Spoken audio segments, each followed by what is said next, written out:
মাছ মাংস কোথায় লাগে এরকম বড়া থাকলে। দেখো তো, পুর ভরা চাল কুমড়োর এরকম সুন্দর যদি বড়া হয়, গরম গরম ভাতের সঙ্গে কিন্তু আর কিছুই লাগবে না। চলো দেখে নিই কীভাবে বানাচ্ছি, আমার সঙ্গে থাকো। নমস্কার বন্ধুরা, আমাদের রান্নাঘরে তোমাদের স্বাগত। আজ তোমাদের চাল কুমড়োতে পুর ভরে কীভাবে বড়া বানায় সেটাই করে দেখাবো। দেখো চাল কুমড়োটা আমি কিভাবে কেটেছি। দেখো মাঝখান থেকে এরকম ফালি দিয়ে নিয়েছি, কিন্তু নিচটা জোড়া থাকবে, পুরো কাটা যাবে না, ঠিক আছে? এইভাবে কেটে নিয়েছি। নারকোল নিয়েছি, কালো সর্ষেটা বেশি নিয়েছি, সাদা সর্ষে অল্প নিয়েছি, চালের গুঁড়ো, বেসন, কাঁচা লঙ্কা। দেখো আমি কিভাবে করছি। সর্ষেগুলো আর কাঁচা লঙ্কাটা আমি একসাথে আগে একটু ঘুরিয়ে নিচ্ছি। অল্প একটু লবণ দিয়ে দিলাম। সর্ষে শুধু বাটবে না কখনো, অনেক সময় তেতো হয়ে যায়। একটা পাত্রে আমি একটু জল গরম করে নিয়েছি, এর মধ্যে অল্প একটু লবণ দিয়ে নিলাম। এবার কাটা চাল কুমড়োগুলো এর মধ্যে হালকা ভাপ দিয়ে নেব। নারকেলগুলো দিয়ে দিলাম।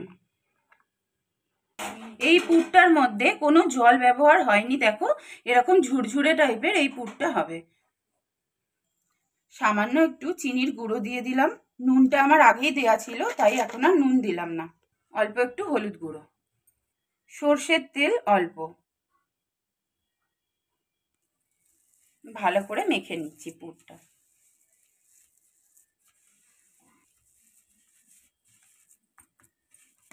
বড়া ভাজার জন্য আমি একটা ব্যাটার রেডি করে নিচ্ছি। দেখো বেসন নিয়ে নিয়েছি, চালের গুঁড়ো, লবণ, হলুদ গুঁড়ো, কালো জিরে, লঙ্কার গুঁড়ো। একটা চামচের সাহায্যে সব উপকরণগুলো আমি শুকনো আগে একটু মিশিয়ে নিচ্ছি। তারপর অল্প অল্প জল দিয়ে ব্যাটারটা আমি গুলে নেব। ব্যাটারটা খুব বেশি পাতলা হবে না, তোমাদের দেখিয়ে দেব।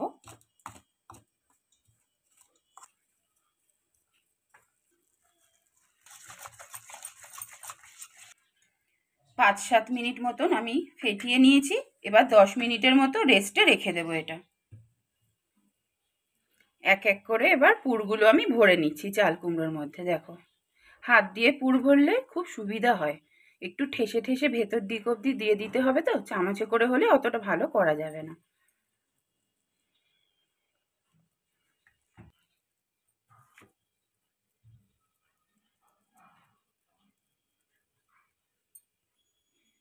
দেখো সব কটাতে আমার পুর ভরা হয়ে গেছে।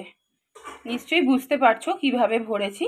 এবার এগুলো সব বেসনের গোলায় চুবিয়ে ভাজতে হবে ভালো করে। আবার একটু ফেটিয়ে নিচ্ছি। এই বেসনটা যত ফেটাবে ততই ভালো হবে বড়াটা, খুব ক্রিস্পি হবে। যত ফেটাবে তত ভালো। তেল আমার গরম হয়ে গেছে। হাতায় করে দেখো আমি একটু গরম তেল এর মধ্যে দিয়ে দিচ্ছি, ব্যাটারের মধ্যে দিয়ে আবার একটু ফেটিয়ে নেব। গরম তেল দিয়ে ফেটালে ব্যাটারটা খুব ভালো হয়। 2-3 মিনিট মতন আরেকটু ফেটিয়ে নিচ্ছি।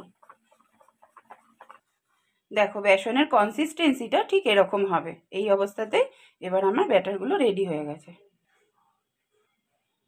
দেখো ভালো করে বেসনের মধ্যে এইভাবে কোটিংটা লাগিয়ে নিচ্ছি।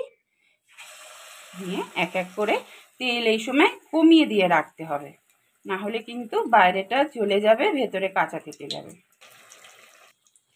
এক পিঠ হয়ে গেছে, আর এক পিঠ আমি ঘুরিয়ে দিয়েছি। দেখো বড়াটা আমার ভাজা হয়ে গেছে, আমি এখন তুলে রাখছি।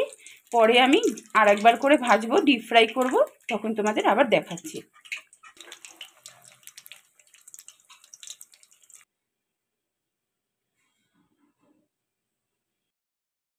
আবার আমি তেলটা গরম করে নিয়েছি। দেখো ভাজা বড়াগুলো সেকেন্ড বার আমি আরেকবার ভেজে নিচ্ছি, একটু মুচমুচে হবে তার জন্য। দুবার করে যে কোনো বড়াই যদি ভেজে খাও খুব স্বাদ হয় বড়াটা, বাইরে মুচমুচে আর ভেতরে তো চাল কুমড়োর পুর দেওয়াই আছে।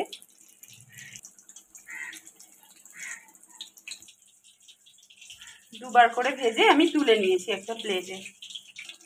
সবগুলোই আমি একই রকমভাবে আরেকবার করে ভেজে নিচ্ছি।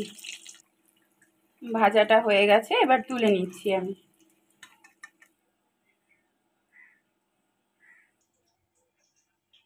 বড়ার রেসিপি যদি ভালো লেগে থাকে অবশ্যই লাইক কমেন্ট শেয়ার করবে। নতুন বন্ধুরা সাবস্ক্রাইব করতে কিন্তু ভুলো না। আজ এই পর্যন্তই, খুব শিগগিরই আবার নতুন কোনো রেসিপি নিয়ে দেখা হচ্ছে।